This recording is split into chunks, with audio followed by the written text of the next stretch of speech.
Bonjour et bienvenue dans Space, ici depuis la surface de la planète Mars, ou en tout cas du lieu qui s'en approche le plus sur Terre.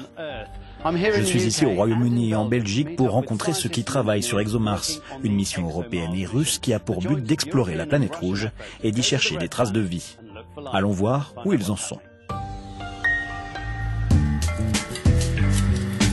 Voici le rover Bruno. Monté sur 6 roues, il peut se déplacer sur Mars de manière semi-autonome à une vitesse maximale de 2 cm/s. C'est un engin de test pour les ingénieurs d'Airbus qui développent le premier rover conçu pour chercher directement des traces de vie sur la planète rouge. Bruno ressemble beaucoup à ce que sera finalement le rover ExoMars. Il a sur lui tous les capteurs et vérins qui sont utilisés pour piloter le rover lui-même, en commençant par ces 2 caméras au sommet du mât. Elles permettent au rover de voir en 3D, avec une vision assez similaire à la nôtre, d'identifier les rochers et les pentes devant lui, puis d'analyser si l'un des obstacles n'est pas franchissable. En 2021, lorsqu'il se posera sur Mars, le rover ressemblera à cela. Un véhicule tout à fait unique, puisque capable de forer jusqu'à 2 mètres sous la surface et d'examiner des échantillons dans son laboratoire embarqué. Sa conception nécessite de relever d'immenses défis comme de réinventer la roue. Ces roues en métal sont des éléments importants. On n'a pas l'autorisation d'utiliser du caoutchouc parce que c'est une matière organique et comme on essaie de repérer s'il y a de la vie sur Mars, on ne veut pas détecter quelque chose que nous aurions apporté. Donc on doit obtenir la même capacité de déformation que le caoutchouc, ce doit être mou, et c'est le cas avec ces roues en métal. Le modèle de rover réel est en cours de construction dans cette salle blanche créée spécialement à Stevenage près de Londres. Ici, les composants et les instruments provenant de laboratoires disséminés en Europe sont stérilisés un à un puis assemblés. Ce petit panneau là-bas de forme carrée, c'est là où toute l'électronique du module de service du rover ExoMars sera placée. Comme vous le voyez, tout est assemblé dans cette salle qui a été spécialement conçue pour ExoMars. Et s'il y a de la vie sur Mars, j'espère qu'on la trouvera avec cette mission. Et pour être sûr de ne pas emmener la moindre forme de vie terrestre sur Mars, le rover doit rester impeccable. On a de nombreux défis à relever. Il fallait que les outils et tout le matériel d'assistance au sol soient très propres. Et ces installations ici ont été conçues pour que tous les ingénieurs électroniques puissent travailler sur le rover sans devoir aller dans la salle blanche, parce que c'est compliqué pour eux de s'équiper pour aller à l'intérieur.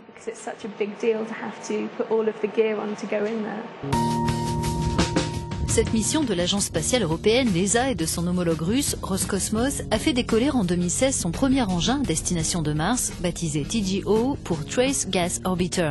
Cette sonde a été en pleine exploitation jusqu'en avril, scrutant la présence de méthane dans l'atmosphère de Mars et prenant des images détaillées de sa surface. Après une série de réunions comme ici en Belgique, l'équipe a désormais sélectionné le site d'atterrissage de la 2e mission ExoMars. Elle veut que son rover explore une zone appelée Oxyaplanum, un ancien lac près de l'équateur. Oxyaplanum est vraiment l'un des endroits les plus intéressants à aller explorer. Grâce aux carottes de forage, on pourra faire des prélèvements et analyser les matières sur et sous la surface. Et puis c'est un lieu qui ne présente pas de danger pour se poser parce qu'on sait que la surface est sûre. On est à une altitude basse, donc la sonde traversera beaucoup d'atmosphère, elle pourra freiner et elle aura le temps de réagir si besoin avant de se poser.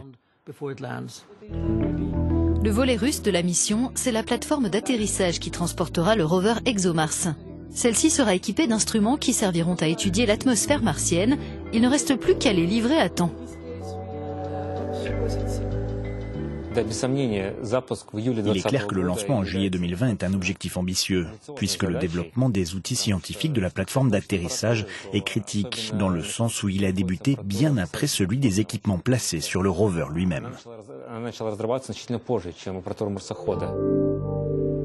Ce que la mission nous a déjà appris, c'est que la planète Mars est beaucoup plus diverse et dynamique que ce à quoi on pouvait s'attendre, comme le montrent ces images prises par la caméra suisse Cassis à bord de la sonde TGO.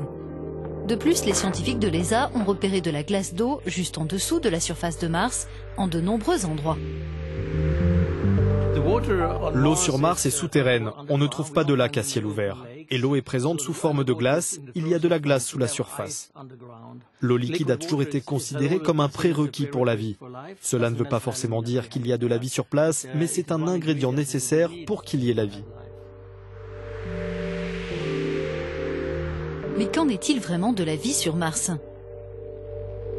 Les spécialistes pensent-ils en trouver des traces actuelles ou passées? Oui, naturellement, j'espère qu'ExoMars détectera des traces de l'existence de composés organiques sur la surface de Mars. Et bien entendu, ExoMars est précisément la mission qui devrait en être capable. Elle a été conçue pour cela.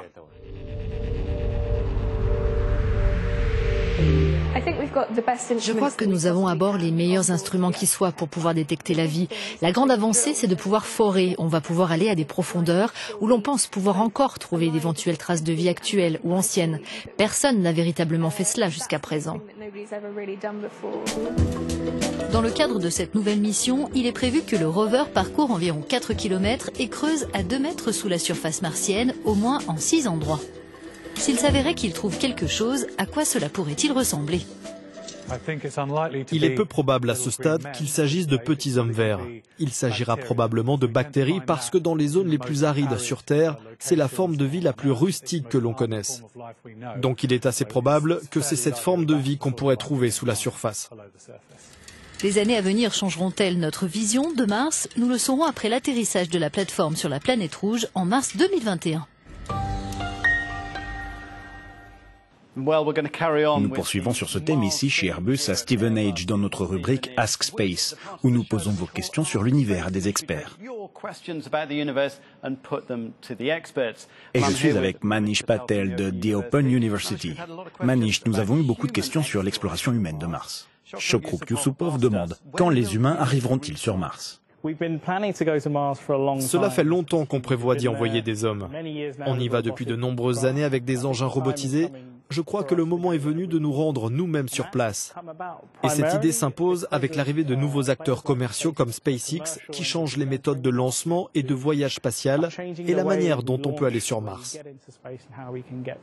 Donc je pense que dans les 20 prochaines années, ou certainement de mon vivant, nous verrons des hommes sur Mars.